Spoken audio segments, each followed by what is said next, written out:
Yes, reka nongera ngusubiza nkifuriza amahoro y'Imana ahantu hose urereye mu bice bigiye bitandukanye. Nimba ari mu gitondo nizere kuza kugira umunsi mwiza kandi be nijoro nizere kuza kugira ijoro ryiza. Nkwibutse ko ari Getsimani TV. Ero bamaze kuri Getsimani TV. Icyo usabwa no gukora subscribe, like, share, comment. Twe dufata umwanya tugosoma ibitekerezo byanyu kuko ibitekerezo byanyu ni ingenzi. Nabibabwiye ko nzanjya hano yagiye atandukanye kugira ngo mbashe kuganira n'abakozi Imana bagiye batandukanye, aho uyu munsi duhize umugisha wo kubanya kubana wa mutumirwa twabonye ubushiza. Ubundi butumwa afite Imana asize muri we twifuje ko agaruka kugira ngo yongere abudusangize. Reka dutangire tumuhe ikaze. Muraho neza? Muraho cyane. Yego, tugize umugisha wo kubana kuri kamera za Getsimani TV. Hari abantu bakubonye ari ubwa mbere bashobora guhita baza amazina yanyu mwitwa abandi. Nkuko mu bitubajije amazina yanjye nitwa Nshimiyimana Melkiade. Ayo ni amazina data na mama bambatije. Ndi umukatolike kera.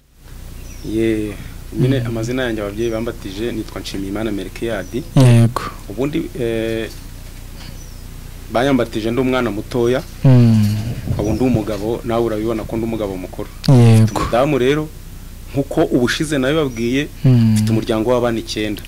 Ndashima Kristo Yesu wampaye urubyaro kuko hari abatajya barugira. Ndaho rero nkuko nawe babwiye ndi umukristo ho mu itoro rya DPR.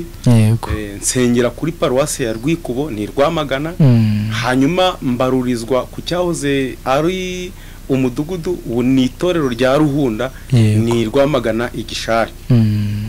Uyu munsi rero hari amagambo Imana nshize ku mutima wanjye ngira ngo tuganire n'abantu kubyerekeye ingeso z'abantu. Yego. Nicyo tugarutseho mu byo tubuze kuvuga ni ingeso z'abantu.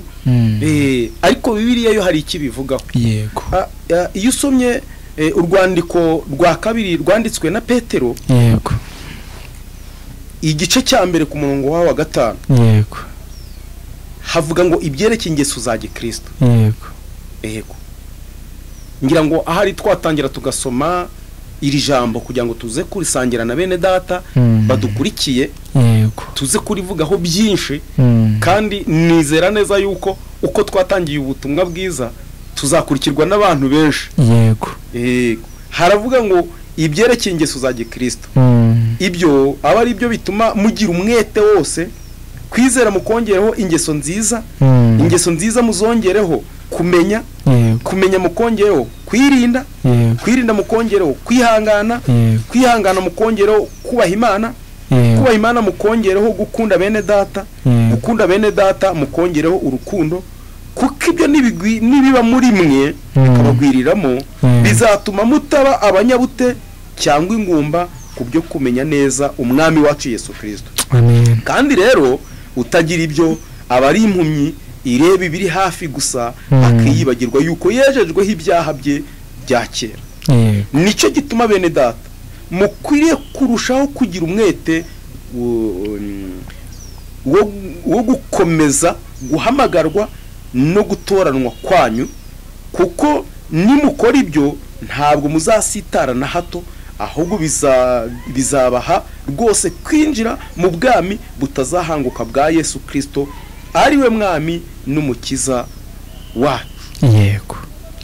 Hanyuma tuzaza kwifashisha nanone mu rwandiko rwa mbere rwa Petero ibice byaho 4 ku murongo wa 7 avuga ngo iherezo rya byose riri bugufi, nuko mugira ubwenge mwirinde bisindisha, mubone uko mugira umwete wo gusenga. Imana nitugirire neza. Ashaka twabumba Bibiliya zacu tukaganira kubwira ijambo kuko ni ijambo rikomeye cyane. Nyankunda kubwira abantu ngo ngewe iyo ngeze ku ijambo ry'Imana nuko nca bugufiye cyane ko wenda ngeweho nanakijijwe mu buryo butunguranye cyane. Nagiye mu rusengero ari kubera impamvu y'ibibazo. Ariko noneho maze kugeramo nsanga hari imico ihaba itandukanye niyo twahuraga nayo hanze. Ibara ritugiriye neza cyane. Ibyo byatumye kugerageza kwiga ingeso za Gikristo. Urumva nagiye mfite inyota. Nibuka pastor wanyigishije bwa mbere Imana ni mumugisha yitwa Iyakarema Aloyizi, yayoboraga itorero rya Mumena ni muri mu cyahoze ari paruwasi ya Nyakabanda. Yego. Imana ni mu umugisha wenda nagera igihe cyo kunyumva azabona ko umurimo yakoze wagize umumaro. Ngewe nize ku gice inshuro ebyiri ubwo ni amezi 12 kuko igihembwe kigira amezi 6 kugira ngo mbatizwe. Yego icyo nashakaga ni ukumenya ngo mbese ubu Kristo ninjiyemo nayo nasanzwe ntamenyereye umuntu abubamo gute. Burya rero umukristo agira ingeso agenda kimwe nuko abapagani wanze nawe agira ingeso zabo bagendana ku kintu cyitwa ingeso. Nicyo uyu munsi abantu benshi kimaze kubananira. Urugero umuntu agakizwa akaza agatanga ubuhamya akavuga ati ngewe nari umusambanyi nari umusinzi nari gisambo nari indyarya nakoraga ibintu byose akabivuga ariko atarabiretse ahubwo uyu murimo yakoraga w'ubupagani arawuhinduye agiye kuwukora ariko ugaragara nk'ari umurimo wera kandi atari uwera. Sinzi iki kintu n'uko kugitekerezaho ndakucyumva. Nagiye mpura n'abantu batandukanye ntabwo ndavuga nka baba ngo tumaze kubona ahubwo nyine nagiye mpura n'abantu batandukanye bameze batyo kandi wahura nawe urimo kubwiriza ubutumwa ukabona ni byiza ukabona. Rero birakwiriye yuko niba uri umukristo ukwiye kwera imbuto zikwiriye umuntu wihannye koko. Niba uvuga ngo naretse gusambana kuko ukaba warabiretse. Niba uvuga ngo naretse kunywa inzoga cyane cyane ko ikintu cy'inzoga cyo ntago abantu bagihuriraho. Bamwe bavuga ngo kunywa inzoga ntacyo bitwaye abandi bati kunywa inzoga ni icyaha ariko se Bibiliya bivugaho iki? Rero nkanjye wasomye muri Bibiliya ngasanga vino n'umukobanya inzoga zera kumbaganisha suka nazo ntagira ubwenge ntabwo nakumbye kuba ntwarwa n'ireri ry'inzoga. Hanyuma igihe cyari gihagije kandi gacurika inzoka. Ibyo byose rega n'irari ry'abantu. Inzoka nose n'umutabanyoye ndabizi se ntabwo ari umuti ahubwo ni kwa kundi umuntu abaho yaramenyereye kunywa inzoga agakizwa ariko irari ryazo rikagumaho. Yaramenyereye gusambana agakizwa ariko irari ry'abagore rikagumaho. Ariko kamere ngirasinzira ntago igipfa. Kamere yo ntigipfa. Imana ni umugisha kamere ntigipfa irasinzira. Kamere irasinzira none ibaye ipfuye umuntu yakizwa burundu. None umuntu yakiza umwaka umwe imyaka 2 imyaka 3 imyaka 4 uwa gatanu ati naguye ugasanga none yasubiye mu nzoga arazinywa ubwari bwose yabumaze. Ariko dukwiye kugira ingeso za Gikristo. Ubushize ntigize kubabwira mu Bagalatiya ibice 5 ku murongo 22 mbabwira ku ngeso nziza n'ukugwa neza n'ukwihangana n'uguca bugufi n'ukwirinda ngibimeze gutyo nta mategeko abihana. Yego mu byukuri wagiye muri uwo mujyo ukitwara neza n'abanyamahanga n'abapagani bagukunda wabahindura. None umupagani arasambana agasinda akiba akarwana nawe ukabikora hanyuma haryo ubwo ubutumwa bwiza uzatanga ninde uzabukurikirana akabwumva nawe. Iyo ngeze aha ngaha rero mbwira abantu ariko kandi nanjye nibwira kuko n'ubundi butumwa bwiza nanjye burandeba ngiye ubutanga burandeba butabanje kunkiza ntabwo bwakiza abandi. Niba dufite umuti wo gukiza abantu nitubanze twikiza ubwacu nitumara kwikiza tubone gukiza n'abandi kubera ko ibi turimo byiza nibyo baza badushakaho. Iyo nta byiza ufite rero mwese umuntu yaza kugushakaho iki? Nta na kimwe.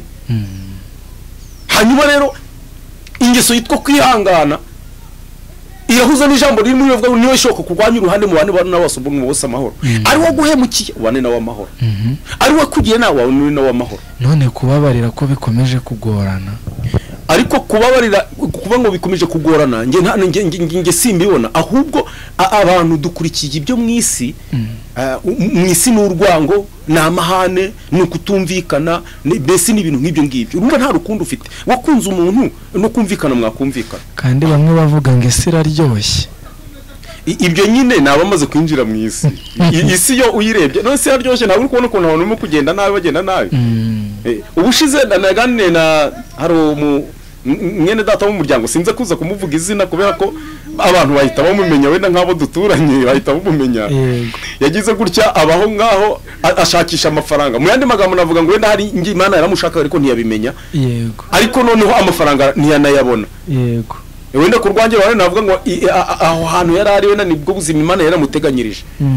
Ariko yumva atanyuzwe nabwo yego igihe kiragera rero biba ngombwa ko njya numva ngo ahantu bajya gutamba abana aragenda ajya gutamba inda umugore atwite yego ivamo yabyaye umuntu ari umuntu ari umwana ariko uko imisi yagiye ikura yagiye ahinduka ikindi kintu utamenye icyo ari cyo cy'ikintu nyine kikirimo arimo kiraho ngaho ubwo nyuma y'ibyo ngibyo nyine urumva ubutunzi yarabubonye inshuti yanjye bene data kwa Satani abantu bagenda bafite uburyo bajyamo impamvu mvuza ko niba dufite uburyo dusenga tugakomunikana n'Imana tukavugana nayo n'abakorera Satani bafite uburyo bakomunikana nayo bakanayikorera kandi si n'ibiyuzuye ari ibyayo ari ibyo Uwiteka erega buriya nuko abantu batabizi na Satani nawe ni kiremwa Imana yaremye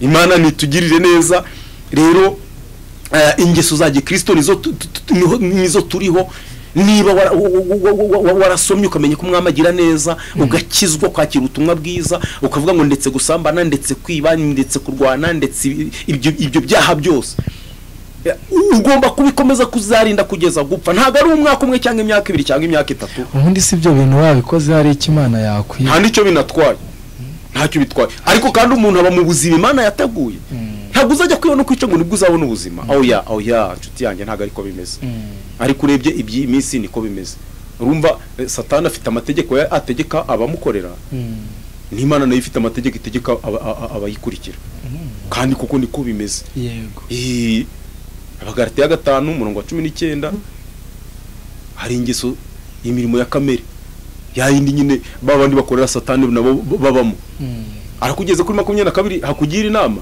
harimo za mbuto nziza harimo kwa kwihangana no guca bugufi ngibimeze bityo nta mategeko ariho abihana yego rero na mbere ubushize narababwiye ngo umuntu we batazakubesha umuntu wese yaramenye nta n'umundi butumwa bwiza dutegereje ahubwo turimo tugenda dusubirirwamo bya bindi byose byiza Imana yagiye itubwira nkuko wambajije ngo umwana wo kurimbuka ngo mbese ariho ngo cyangwa se ubugingo birimo biragaragara umwana w'ubugingo arimo kugaragara ariko Imana yateganyije ko abantu bose baba ari ubugingo karabiremwe Imana yaremye ariko umuntu we yihitiramo nabi ahitamo kurimbuka ubwo ababaye wa Satani ariko uyu munsi wa none wanakwihana Imana nitugirire neza cyane wakwihana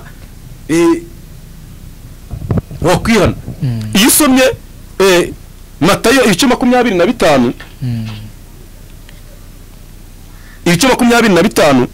umva ijambo ry'Imana ukuntu rivuga icyo gibwami bwo mu ijuru buzagereranwa n'abakobwa 10 bajyanye amatabaza yabo bajya gusanganira umukwe ariko muri bo 10 muri abo 10 batanu bari abapfu abandi 5 bari abanyabwenge abapfu bajyanye amatabaza yabo ntibajyana n'amavuta ariko abanyabwenge bo bajyanye amavuta mu mperezo zabo hamwe n'amatabaza yabo umukwe atinze bose barahunikira barasinzira ariko nijoro mu gicuku habaho urusaku ngo umukwe araje nimusohoke tumusanganire maze babakobwa bose barahaguruka baboneza amatabaza yabo abapfu babwira abanyabwenge bati nimuduhe ku mavuta yanyu kuko amatabaza yacu azima ariko abanyabwenge barabahakanira bati oya ntiyadukwira twese ahubwo nimujye mu bahanjuzi muyigurire bagiye kugura umukwe araza abari biteguye binjirana nawe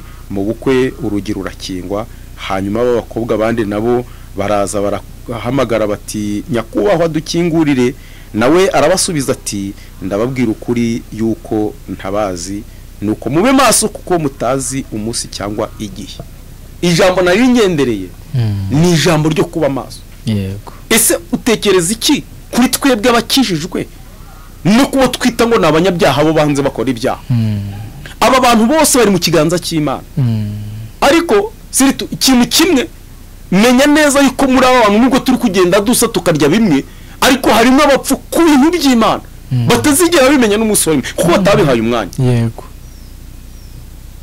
isi yo itubabaza kimwe igihe cyarageze mu gicuku cya nijoro ari abafite amatabaza n'amavuta barasinzira ari n'abafite amatabaza nta mavuta bafite nabwo barasinzira barahunikira ariko se mwene data nakubaza ngo none se kusinzira usinziranye iki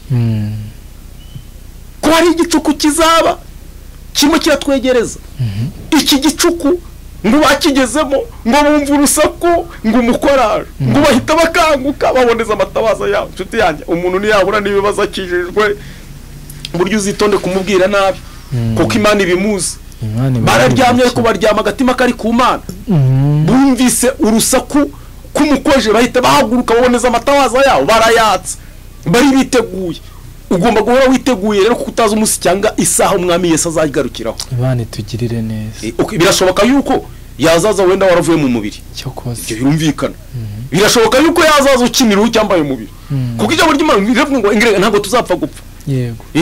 Na Yesu yavuze ngo ndababwiza ukuri ko abahagaze aha ngaha hari abazabona ubwiza bwanjye batarava mu mubiri. Imana nitugirire neza cyane. Amen. Rero ibi bintu by'Imana dukwiriye kubaho abanyabwenge, ariko ubwenge mvuga ntago ari ubwenge buhangano cyangwa se ubwenge bwo mwishuri buremano, kuko iyo urebye mu bapfu usanga n'abantu ari nk'abapfu ariko barize university. Nose urugero umuntu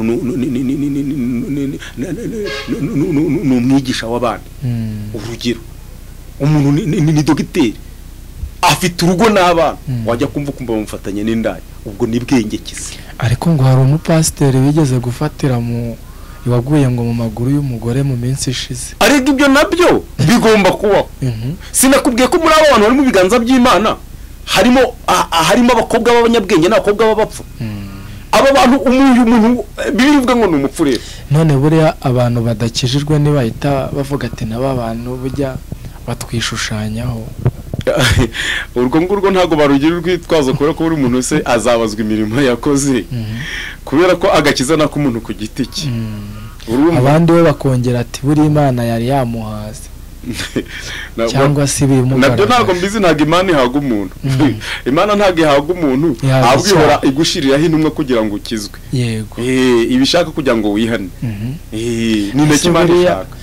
Buriya kuko wenda nk'uriya mu pasiteri wavuga ngo wenda yagiye mu ijuru cyangwa yararimbutse. Umuntu ufatiwe mu cyaha bwo nta juru ririho, kandi ari ufatiwe mu cyaha agapfa, ari n'utagifatiwemo agapfa ariko aba mu byaha. Abo bose ni bamwe, ntawe uruta undi.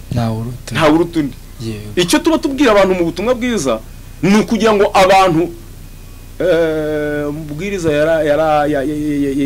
yaranditse aravuga ngo utwigishe kubara iminsi yacu uburyo dutunga imitima y'ubwenge. Birumvikana ko Imana dushaka ko tugira umutima ufite ubwenge. Ubwenge mbanjuru ntabwo ari ubwenge buhangano rero.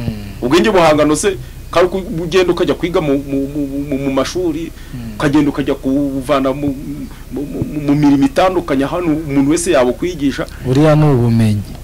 Ni ubumenyi ariko harimo n'ubwenge. Ubwenge ngira ngo umuntu arabuvukana. Hari icyo bitwita ubwenge mvajuru. Ubwenge karemano. Ubwenge Imana iremana umuntu. Niba butarize ubwenge burakora. Yego. Kandi bukanakuyobora kugarika ibyo ugomba gukora bizakubeshaho. Ariko hari ubwenge biganze ibyo twita ubumenyi. Ariko umuntu aravuga ati muntu ari gukora ibi bintu abifitemo ubumenyi ariko afite ubwenge n'umuhanga. Birumvikana ko ni ibintu aba yarize akabishyiramo bwa buhanga byakwitana na bwa bwenge asanzwe afite, ibintu bikagenda neza. Yego. Rero natwe Imana ikidushakaho ni ukugira ngo tugire ubwenge. Nubwo ubumenyi bwo mu isi bwaza, nubwo tubona ubumenyi bwo mu isi dusa nkaho twaburutishije ubwenge bw'Imana, ariko ubwenge bw'Imana nibwo bubanza. Ubwenge bukwigisha kurya. Uzarebe umwana w'uruhinja yavutse kenshi na kenshi avuka ariko ajya gushaka ibere. Ni ninde bimwigisha? Ni Imana. Ntago ari nyine ubwango umwana wanjye fata ibere, ahubwo avuka ari ashaka ibere, ashaka ibere. Mu byimviro Imana yaremanye umuntu harimo no kurya, ariko kukurya sindibuza kuvuga ku byo kurya by'umubiri gusa, ibyo ni bisanzwe, ahubwo ndavuga no kurya mu buryo bw'umwuka. Urugero ndibuza kuza kuguha, nkunda gutanga urugero ku muntu wakoze ibyaha. Iyo umuntu yakoze ibyaha yaramenye, iyo atandukanye niyo waba utamubonye ahita avuga ati ariko nkoze ikosa, nkoze icyaha. Bwa bwenge buraza bukamutusha, bukamwereka ko icyo yakoze atari cyo, agatangira kurogereta. Ariko kubera ko umuntu atuye mu isi y'ibyaha, ibyo bikamukomeza kumukurura ngo ntacyo bitwaye, ubwo umuntu akaba ararimbutse. Yego.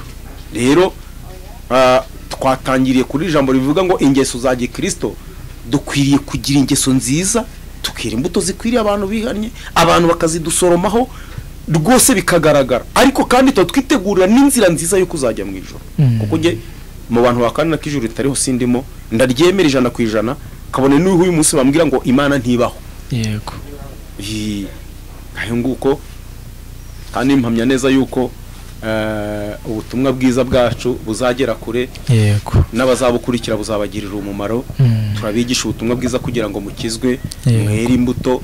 Nyabunanye ndinga n'umupaka nkabwira n'abadakijijwe nkavuga ni nubwo mwese mudakijijwe wendejo cyangwa ejo mundi yaba ari wowe, ariko gerageza kugira imirimo myiza, niba abantu bavuge turi ingeso nziza. Wenda Imana yabizamukiraho ikagwana kugakiza, niba waranakabuza ariko agakiza ko Imana yaragatanze ku buntu kari imbere y'umuntu wese, ahubwo imbaraga zo kugashikiza no kugafatanizo utabasha kubona.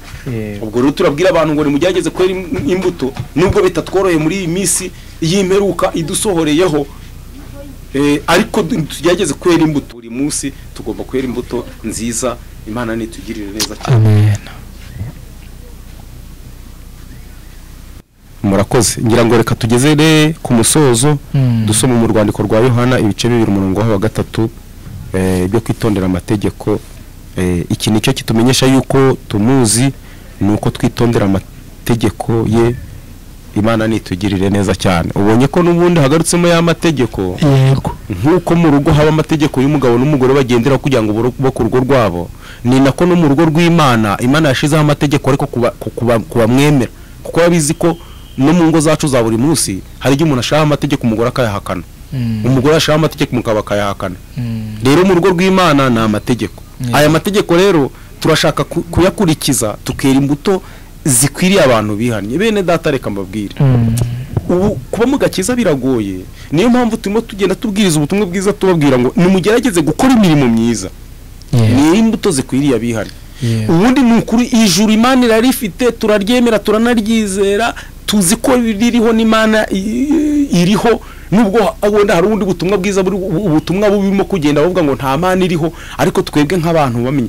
Noneho kamemu nk'umukristo w'itorero rya ADEPR uzuye umwuka wera, kuba wambwira ngo nta joro ririho ni nkuko wantera icyuma. Imana nibaha umugisha, tuzakomeza kugenda tubagezaho n'ibindi by'Imana izatubwira, ariko uyu munsi Imana yatubwiye ngo nitwitondera amategeko yayo yose, twere imbuto, ingeso zacu zibe nziza, b'abanyamahanga bakeneye ubutumwa bwiza babudusoromeho, babone uko bakizwa. Imana nibaha umugisha. Wenda ntekereza yuko twasa nkaho twasoreza ahangaha, bari badukurikiye murakoze. Imana nibaha umugisha. Nawe ubwiye ko nitwa Nshimiyimana Melkiyadi, hanyuma hari abantu twasenganye mu mujyi wa Kigali, muri iyo paruwase nyine ya Nyakabanda ku itorero rya Mumena. Abo bose ndabasuhuza, nabwo tuzongera tugahura. Ndacyari umukristo, ndacyasenga, kwa kunira umuririmbyi, ndacyari umuririmbyi, ndacyabwiza ubutumwa bwiza, kandi numva nkomeje. Amen. Murakoze. Imana nibaha umugisha. Yego, reka tugushimire kubw'umwanya waduhaye ukatuganiriza. Imana iguhe umugisha. Hari abantu badukurikiye bari mu bice bigiye bitandukanye, mu by'ukuri wabasengera Imana kubw'ubu butumwa butambutse, ndetse bakarushaho no gukomeza amategeko Imana ibategeka. Ni karibu no gusenga. Yego, reka dusenga. Imana yo mu ijuru, dushingiye ku ijambo rivuga ngo nshobozwa byose na Yesu nk'imbaraga, n'ijambo Pawulo yavuze. Hanyuma twebwe rero tugiye gusenga Imana, tugiye gutanga nimero zacu, ariko ntabwo tuzitanze nka babandi bazitanga kugira ngo bakunde babahereza amafaranga. Twebwe ntabwo dukeneye amafaranga, ahubwo